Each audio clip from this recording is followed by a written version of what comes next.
TV okay to start? Okay. All right, good morning, everyone. Welcome to EE 379A. Nice to see everybody back over the Christmas holidays. There's a couple of handouts which are basically course information that are circulating through the class here. So first things, you want to make sure you have one of those. Does anyone not have one of the two handouts? Yeah, there's some people on this side. Where are they? They were circulating through the room somewhere. There should be two stacks in here somewhere. Over here on this side? Okay, here we are on the floor. Yeah, if you wouldn't mind, thank you. Just passing them over into this area. The people had their hands up? Yeah, send it over that way. Okay, there's a one-page handout. Says handout number, well, it says on the upper right-hand corner, there's a two-page handout, handout number 1, and then a one-page handout, which is handout number 2. So you should have both of those. Okay, everybody got them?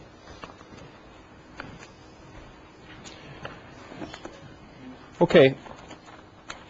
Well, I am John Chiaffi. I am the nominal instructor for EE 379A. I want to welcome you to the course. What I'd like to do is just call your attention to that first handout, handout number 1, and I can run through it. I'm going to put it on the overhead camera here, but if you're looking at it, it may be a little easier for you to read just directly from the copy that you have. My particulars are listed there under instructor. The office hours will be right after class on Tuesdays and Thursdays. They usually start here and walk back with me to my office over in the Packard building, which is 363. The teaching assistant is Ed Jang, who's up here in the upper left-hand corner. You'll all get to know him very well by the end of the course. And he was a student, did very well in the past in the class, so he's familiar with all the topics. We're having a little bit of difficulty organizing his office hours and the help session, which we have once a week. And I usually like to have it because this course is set up, homework is done on Thursday. So what will happen is not this Thursday, but next Thursday you'll have your first homework due. And on Wednesday or Tuesday we'll have a help session with the TA in addition to the office hours, and that's usually well attended and useful for getting any problems resolved that you may have with the homework at that time. We have yet to work it out with TV because this is usually a very large class, over 100 students, including the TV people. We usually have a lot of logistical problems on getting the right room size and such, so it takes us about a week to get that set up. So we'll be giving you the data on the office hours and the help session, which you really probably won't need to use until next week for Ed. But if you do have any questions, my office hours are right after class, and you can catch me there, or of course you can send email to either one of us. We have a main secretarial assistant for the class. It's my secretary, Pat Oshiro.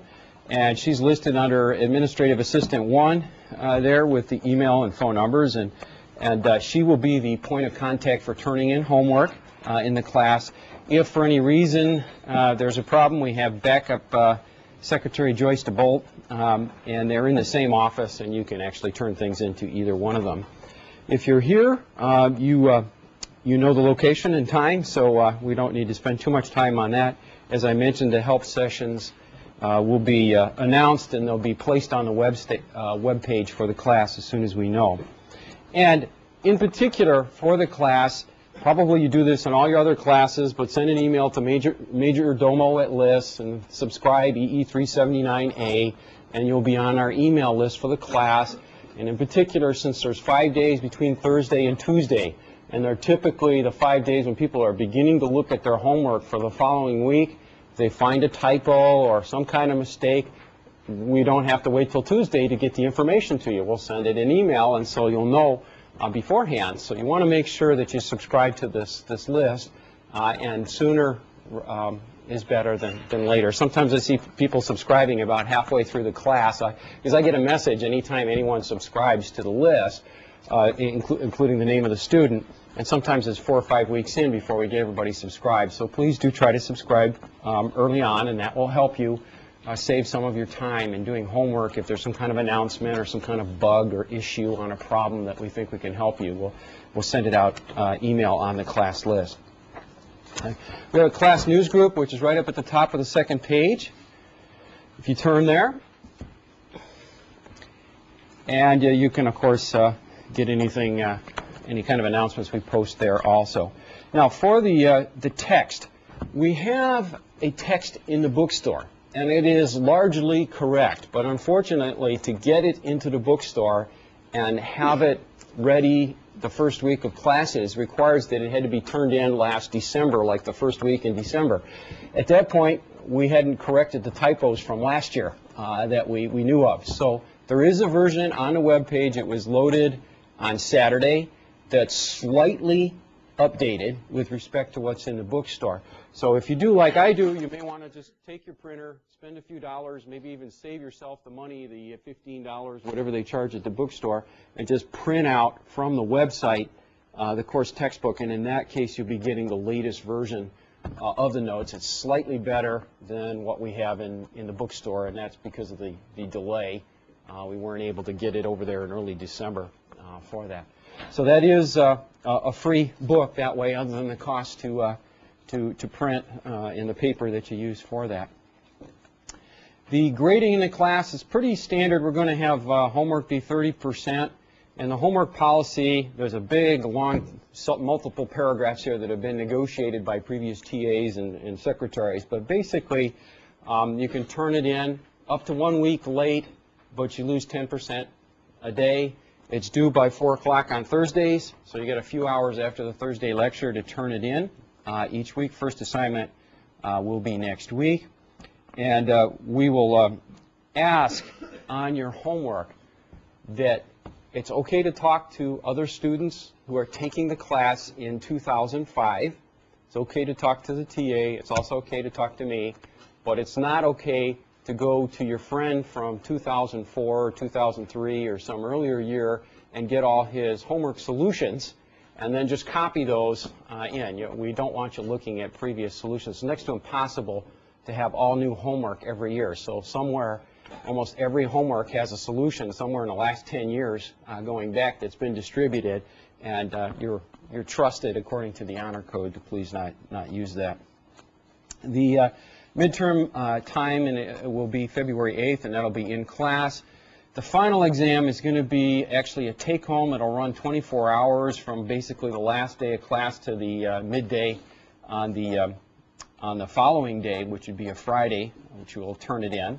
And then you can enjoy your finals week and your vacation week anywhere else that you like, at least as far as EE 379A is concerned. We do have some reserve tests way down at the bottom of this handout, second page, which are good textbooks. Lee and Measurement from Berkeley, John Proakis, Data Communications Principles by Gitlin and all. Those are on reserve. They're kind of nice books. They are somewhat different in terms of their notation and the variables and the approach that they use to digital communications. So the best reference is going to be the course text. Use that. But if for any reason you'd like to see a different approach to one of the topics, you can pretty much find all of the topics for EE 379A in these other books also. So that's our course information for EE 379A. We have everybody in the right place? Anybody looking for another class here?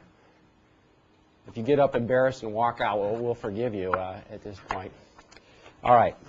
We'll leave it at that for now. What I'm going to also do then is call your attention to the second handout, which is essentially a one-page lecture plan. So this will be your best friend in kind of negotiating the way through EE 379A. It lists all 19 lectures for the class. There are actually 20 class periods, but one is a midterm on February 8th. And we have basically divided it into 3 parts. The class of the first 7 lectures are chapters 1 and 2 of the textbook. And if you read down the column here, this is the lecture number, this is the date, of course, this is the topic, and in particular what would be important to you, what section of the textbook that you would actually want to read that will be associated with that particular lecture. Not everything in all of the sections listed here is necessarily discussed in lecture, but you're certainly encouraged to read the material in all of these sections here. Then on homework, what we have here is a little out/in. So what you can see here is on Thursday we'll assign homework set number 1, and then a week later it's underneath the /, the one that means it's due. Okay, and homework 2 will go out on Thursday, and then Similarly, a week later, homework 3 goes out and homework 2 is done. And that goes throughout the class. Just before the midterm, we don't assign a homework for that week. And of course, you have the exam instead, and then we start again the following week with subsequent assignments. So this will help guide you. I've taught the class many, many times, so we tend to follow pretty closely the lecture plan here. We may deviate by just a minute or two from the, we may deviate by 10 minutes, 15 minutes, depending on class questions and such from the plan, but pretty much we'll follow this pretty closely as we proceed through EE 379A.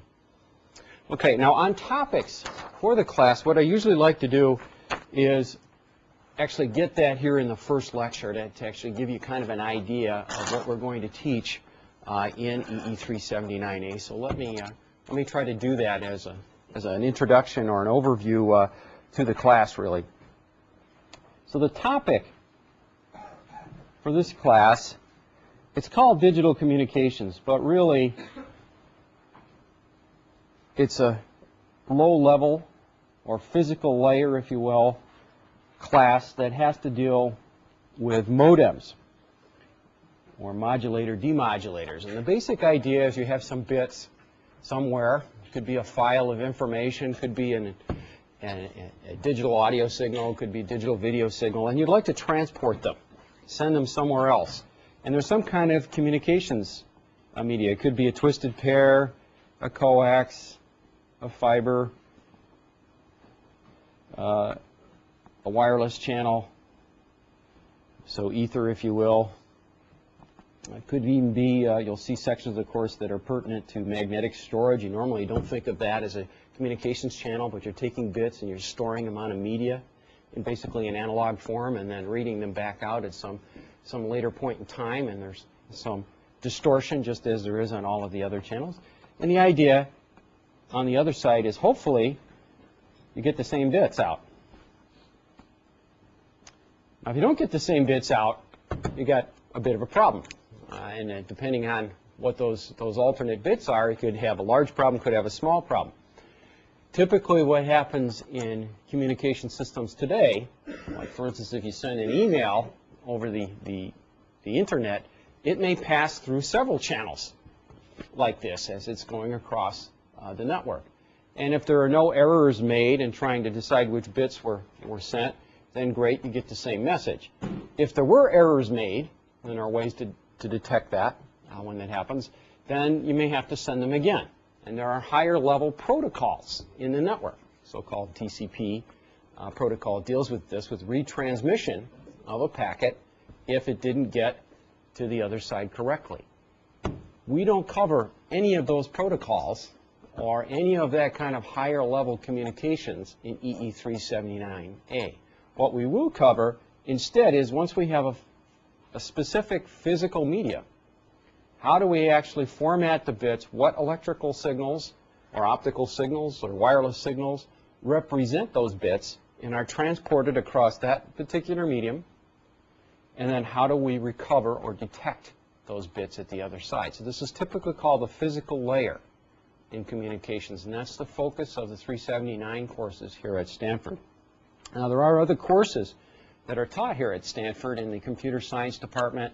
In particular, the EE 386 course is co-listed, I think, as 244 in computer science, and there are a number of different ABC, I think it goes all the way up to like L or something, different courses from different groups in computer science, where they do deal with those protocols and the higher levels of communications. Those are all important things in communications, but that's not the subject of this particular class. It's basically a modem design class. And to give you some examples, in the computer world, we have data. It's almost an afterthought today, but almost every one of you, it comes included on your laptop or your computer that you may have in a dorm room, is you'll have a voice band modem in there. If you don't have any other high-speed connection to the internet, you'll dial up over the phone line and call into Stanford or to AOL or whoever your supplier is. And those are actually some of the more sophisticated examples of a transmission problem over an analog voice channel of some bits, namely the computer files and such that you're using when you access the internet over that telephone channel to another end of the connection, which is basically AOL or Stanford or whoever the service provider is. So you're going to have kind of an analog voice channel through the network. Another example that you may use even more so is if you've got an Ethernet connection in your dorm room, so you get that bigger size phone jack, sometimes called an RJ45, that you plug into the side of your computer. That usually comes standard also on most systems, and you'll either run at 10, 100, or even more common today, 1,000 megabits per second to some kind of router down the hall, which is then connected through other physical media connections, maybe another 10, 100, or 1,000 type link back into the internet, and that's how you connect for that. To get over that twisted pair, that category 5 twisted pair that you have, there's a modem involved, and that's an Ethernet modem that's used there. Another example would be the disk itself. As I mentioned earlier, you're actually storing files on the disk, and that's done in an analog format. Okay, may come out of computer memory, maybe ones and zeros, but when it goes on the disk, it's a magnetic signal. It's an electrical signal, and hopefully you've got the right polarity of the magnetic signal placed onto the disk, and then later you're going to pass a magnet over that disk, try to read those bits out, and there's going to be some noise in the system as well as some distortion in reading back from the disk. That's a communications channel also, and you need a modem basically to get on and off the disk. Perhaps something that many of you have today, the 802.11, and they go by various names, A, B, G, even an N type version. These are wireless modems that will connect either at 2.5 gigahertz or at 5 gigahertz carrier frequencies through a relatively short channel, maybe tens of meters up to 100 meters is what is advertised for these types of transmission systems, and you're going to try to transport your data over that wireless connection. You see all of these things occurring in the computer world. We could also see in the telecom world many examples of digital modems used, and perhaps the most common one still today, even though it's kind of viewed as being low-tech to some degree, is your actual phone calls that you make. Almost all of those are digital today. Analog signals are very rare to find them actually still carried. And in particular, if it's a wireless phone, there's about a 95% chance it's digital. And what you will have is some bits that are representing your voice that are transported over a medium, maybe a particularly difficult medium. And when it's really bad and your voice is not being heard by the person on the other side, or vice versa, you can't hear them and you're moving around, moving your head around, that's because the modem isn't working very well and the bits aren't being detected very well for that signal. So in telecommunications, you definitely see that, so in particular portable. DSL is another example. How many of you actually have a DSL connection? Numbers are going up and down each year. It looks like about 20% this year. Sometimes I see as many as half the class will have that. That's a particularly sophisticated type of modem, which uses the twisted pair between the computer desktop where you're connecting and the telephone company's central office to try to get several megabits per second of information transmitted over that system. So we see telecom, and really DSL is in some sense kind of a combination of computer data communications and telecommunications. We also see in the entertainment industry, increasingly such TV is becoming digital. If it's a satellite connection, it's definitely digital. If you got an HD TV type signal, then that's usually digital as it's transported. If you get a cable system, increasingly today cable systems are going to digital transport of television signals, and as well if you're on such a system, there are cable modems that transport the data for your computer access over the cable system as well. So all of these examples, and there are a number of others as well, of course, represent situations where you have some kind of physical transmission media and you'd like to convey some set of information, either a voice, a video, or a data file of some type are going to be sent across that link. And you'd like to do it as reliably as you possibly can. And that's really the subject of the 379 courses, is how do you do that? That's 379A. And as we proceed, we're going to try to say, how fast can you do it? What's the highest bit rate that you can transport on any channel? And how do you actually implement systems? How would you design them for both the transmitter and the receiver? And there's a well-established theory for this, which you'll find in Chapter 1, basically, which would be the first thing